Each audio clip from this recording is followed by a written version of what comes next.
शुभ मुहूर्त ए शुभ मुहूर्त रे दी जन को पिंधाणी सारी देइथिबा आउ शुभ लग्न तिथि देखी धूमधाम रे बाहाघर करे आपण कहिछ महाराज आपण हेउछ मो पाई गुटे चलंत ठाकुर नाई नाई नाई रुद्र माधव सेथि पाई ए चजनगण राज्यर समस्त जन प्रजा कहती प्रजा वत्सल्य बहुल बड़ी नाई रुद्र माधव महाराज सेमिति कहि मते लज्जित करना अरे तू हेउछ मो पिला दिनर संग आज महाराज आदर्श बापा ए हेउछ शुभ मुहूर्त ए शुभ मुहूर्त रे तम दी जन को पिंधाणी सारी देइथिबा शुभ लग्न तिथि देखि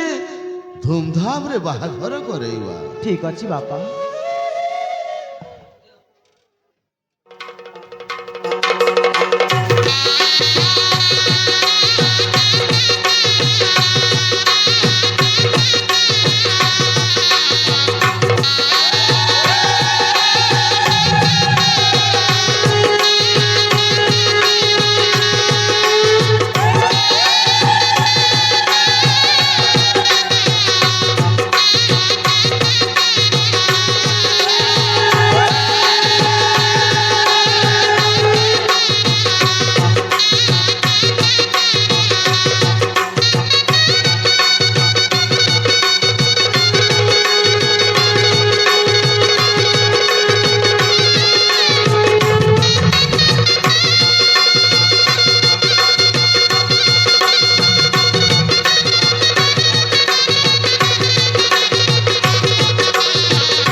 बापा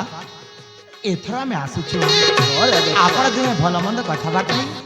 आपण पछरे आसंतु अरे आदर्श रूपा चलंतु एथर तमे खुशी तो हाँ एथरे मु बहुत खुशी आदर्श चल शीघ्र शीघ्र जीवा चल जीवा ए रुद्र माधव तू परा मो पिला दिनर संग आज महाराज आज कोन जानिछु